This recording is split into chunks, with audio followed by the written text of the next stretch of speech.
Okay, so I'm coming to y'all with a story time. And this one, as you can read by the title, my abortion story. So, 2007, March, I had my son. 2007, June, I lost my mother. I was 17. So, I had to leave from living with my mother to move with my grandmother back to my hometown, which is 50 miles away. So, I ain't trying to keep y'all here all day. So after I moved back to my hometown with my grandmother, after my mother died, I was already kicked out of high school at this point. So I was going to a technical school to get my GED. So I had to switch technical schools at the same time. So in the midst of me moving 50 miles away, and I've switched to go to a new technical school to finish still getting my GED, I ended up meeting a boy who took the same GED class I took. So me and him ended up developing a little relationship or whatever. We ended up living in the same neighborhood or whatever, which is the predominantly black neighborhood of where I live now. Like, we still have a slave market, so it's still kind of like racist here, and it's divided like between neighborhoods. Like, we literally, I'm not racist, but this is just how it is. We literally have a white folk section and we have a black folk section. And the black folk section isn't even in city limits, so we don't get the same immunities that the white section would get, as if trash pickup, things of that nature, sidewalk, street lights, like those are the things we don't have. So living out here in a predominantly black neighborhood, it's a bunch of bullshit all the time. So I ended up finding out that me and him lived in the same neighborhood or whatever. So I was at that time going to get my GED. So I was riding we have a transit van, which pretty much you can pay it to pick you up and take you to your destination, long as you gave them like a week ahead advance of where you're going and how long you're going to be for them to come back and pick you up. And it's only like $2.50. Okay, so once I met him, I found out he had a car, so I started riding with him, da-da-da-da-da. You go through the rituals of, oh, do you got a girlfriend, da-da-da-da-da. And, of course, they're going to say no. So in the midst of months of us talking, and I ended up getting pregnant, I ended up going with my cousin to the prenatal center, and we both took a test, and we both found out we're pregnant. So I'm like, I ain't going to say nothing to my grandma, because, living with grandmas, grandmas will whoop your ass. So, I ain't say nothing. I was like, shit. And I'm still 17 at this time. I was going on 18. So I was maybe like a month away from turning 18 or so. Whatever, I believe. So, I was living with my grandma. I already had my son, and I'm pregnant again. So, that's the last thing I want to tell my grandma.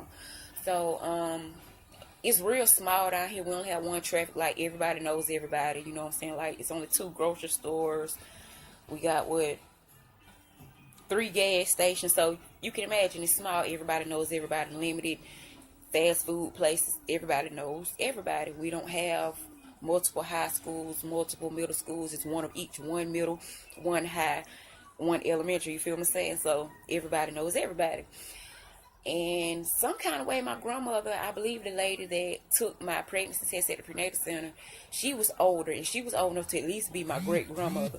So at this time, my grandma ended up finding out, and the way my grandmother's house is made, they had an extra part built onto their trailer, where it's pretty much like a hotel room. You have a bathroom, you got a refrigerator, a full refrigerator, you got a walk-in closet, you got a microwave. Only thing you had to come upstairs for was to literally actually cook something on the stove, because there wasn't a stove down there. Okay, so I had that part of the house, and I could just remember my grandma, she beat on the wall or something, or she came to the window, because like where the stairs meet to go to the next part outside, you had to go outside to get to it. It was like you couldn't walk through the house and go to it. It was like technically outside, like a whole nother part of the house. I remember her like where the bathroom steps are at,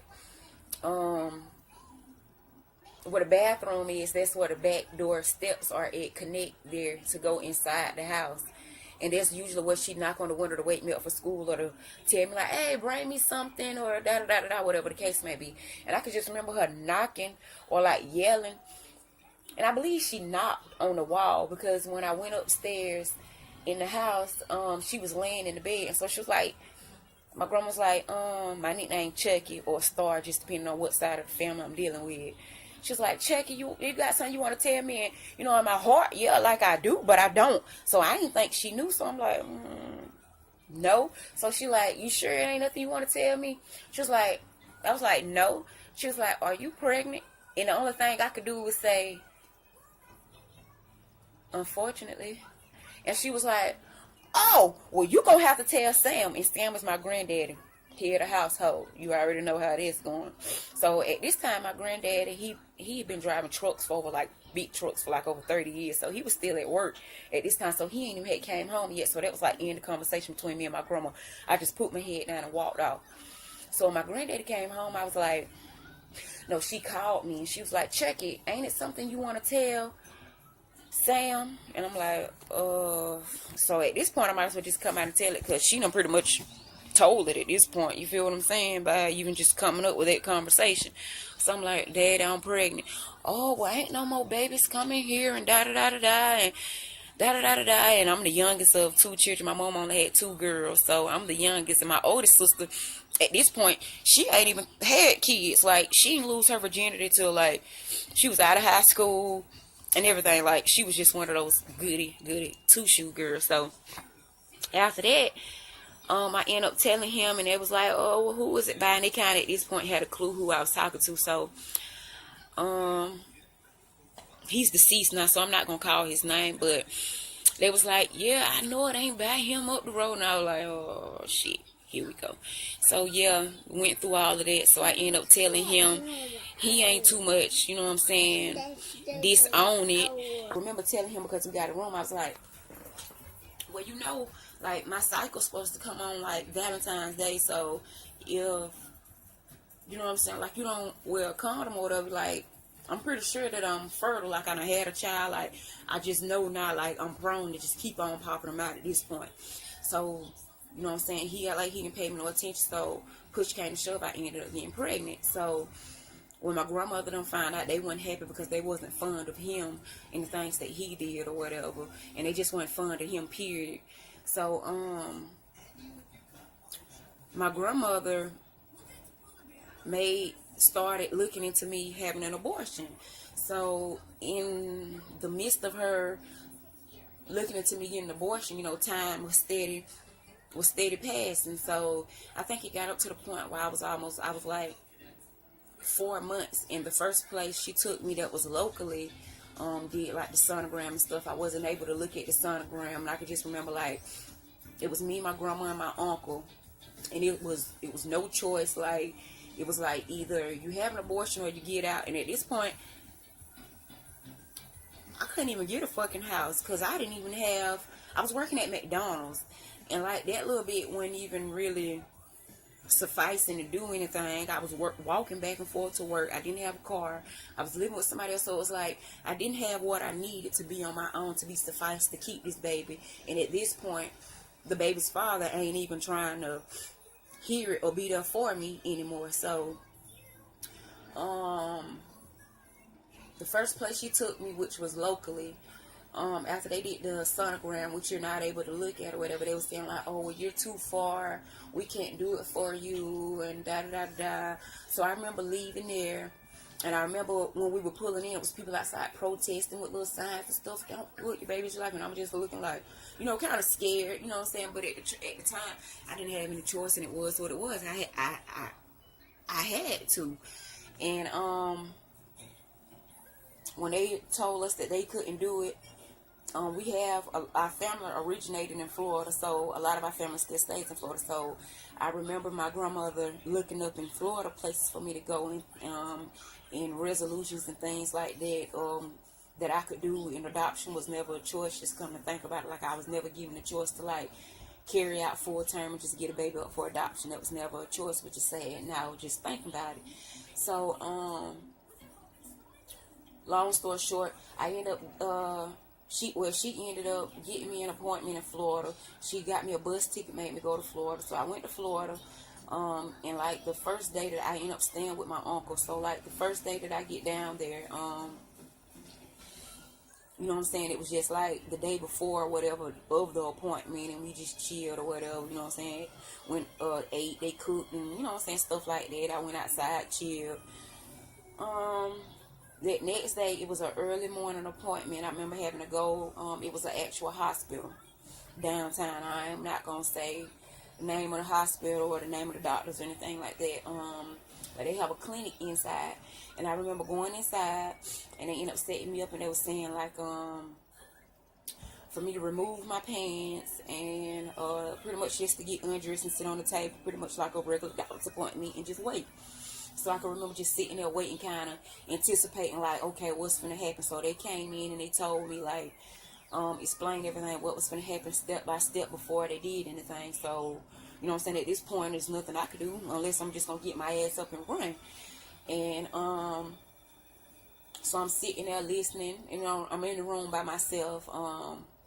My uncle, who I was staying with, he was there with me. He dropped me off. I don't know if he was uncomfortable or really didn't give two shits. I don't know. I'm just telling you the story how it was. I'm sorry if it's uncut and it's just raw, and I'm just giving it to you how it is. So they explained it to me that the first day that they would put in some catheters that were probably like this is a blunt, that were probably going to be about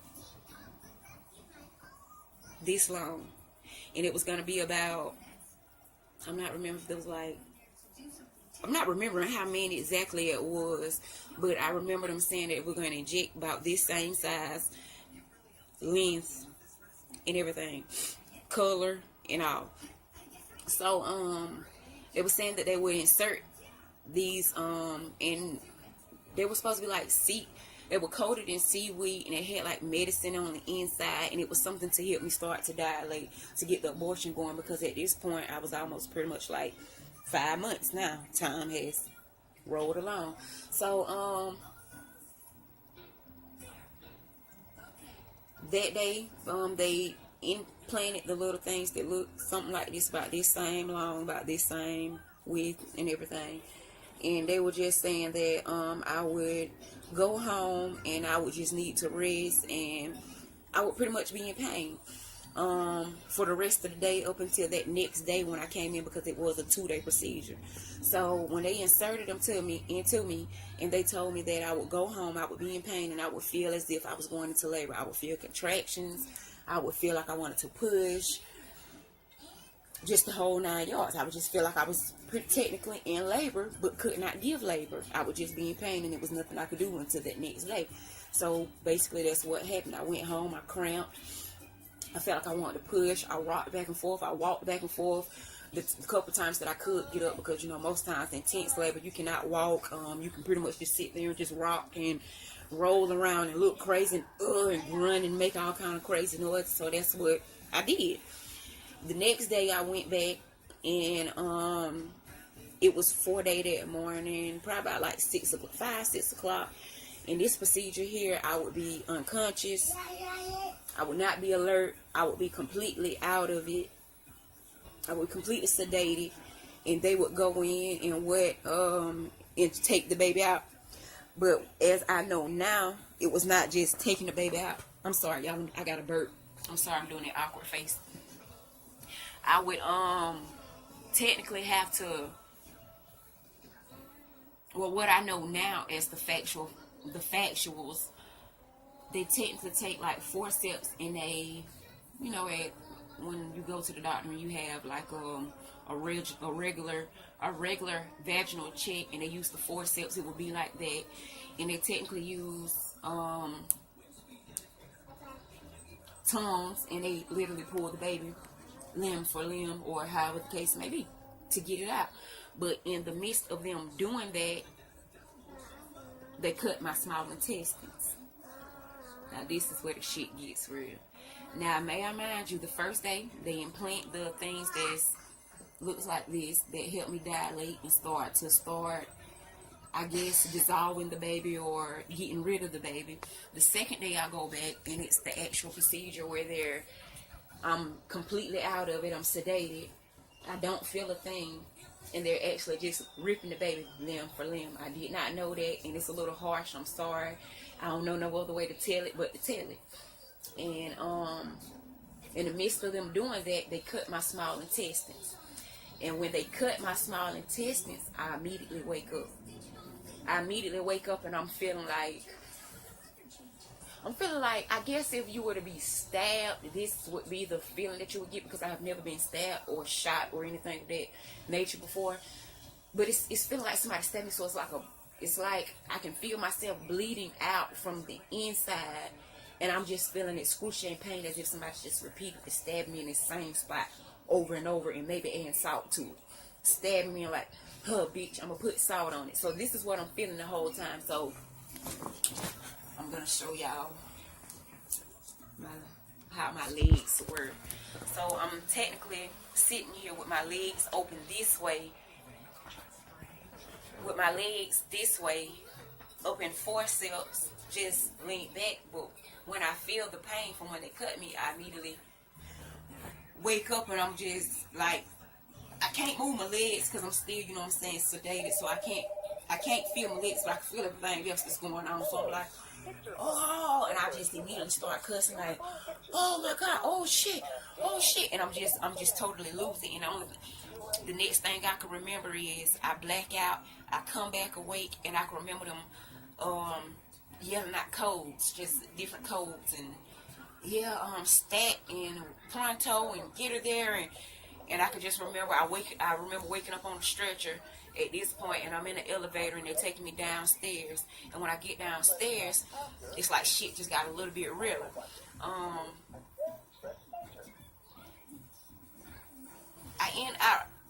I remember being like in a movie when you see like a bunch of people, like something tragic has happened, and you just see like a bunch of people like in a waiting room, and there's just beds lined up. It's not actually like a room. It's pretty much like curtains and a bed here, and bed here, and bed here. That's technically like, that's where that is what it was. It was a bed pretty much here, and it's just like people everywhere, and it's like patients here, patients there. I'm steady yelling out, screaming because I'm in so much pain, and I just feel like I'm about to die. Like, I'm about to die. So technically, well, it ain't no technically, actually, I did die. I ended up losing so much blood, they had to give me a blood transfusion. I can remember them trying to be gentle, trying to take my clothes off. I could just remember, like, ripping my shirt off, like, just taking it off, just, like, in front of all these people. Like, I had no shame to nothing at this point that was going on. Like, I'm finna die, and I need help. I want help. I did not want to do this, Lord. If this is your way of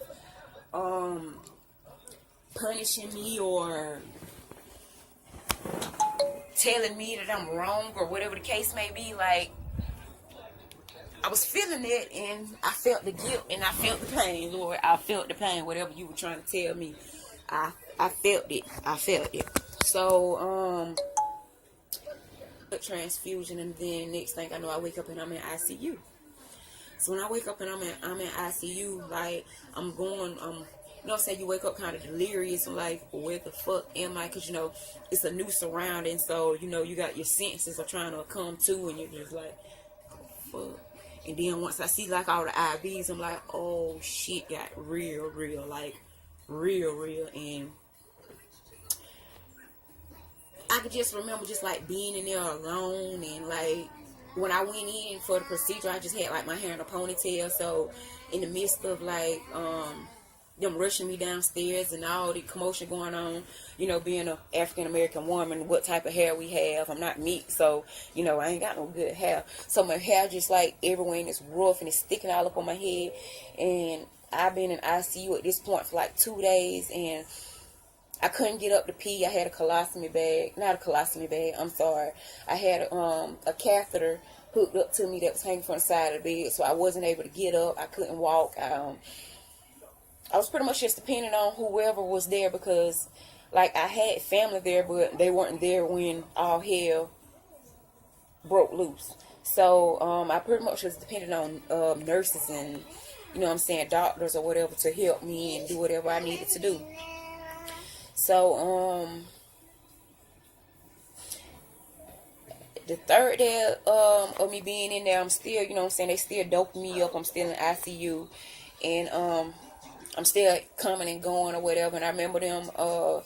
It was a nurse came in. And it was my first black female nurse, and I remember her braiding my hair because that's how I came back to Georgia. She gave me cornrows with my real hair. She gave me a bath, and I hadn't had a bath since I've been there. No one had tried to wash me up or anything since I had been there.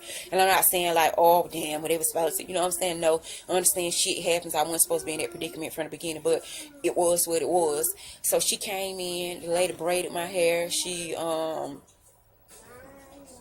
gave me a bath. She even gave me a gift, and I still have the perfume to this day. It's no more perfume in it, but I remember it was some Celine Dion perfume, and it was in a rectangular cylinder bottle, and it was maybe about this size. And I was, it was kind of weird. Like, why would she bring me a gift, and she don't know me? But it was something about this lady. I had just lost my mom, so my mom was deceased. So the lady, when she came in, she smelled like my mom. My mom always kept the low haircut. She had her hair like my mom. She had on my mom always kept her lips lined in black with some sort of red or burgundyish lipstick on, so it always looked burgundyish. This lady came in, she smelled like my mom. The lipstick, it was the hair. It was just something. I'm not gonna say something. It was everything about this lady. From the way this lady, and my mom was a nurse too, so it was the scrubs. It was her whole presence. It was her whole aura. And long story short, the next day, I asked the next nurse that came in when they changed shifts, like, who was this lady? And these people were telling me that I was pretty much, no, you were just. They was trying to say that technically I was high off of drugs that they were giving me, because they were saying that that lady never came in. She technically never existed. I just believe that was my guardian angel who saved my life. My mom came back to check on me and make sure that I was okay, and make sure that,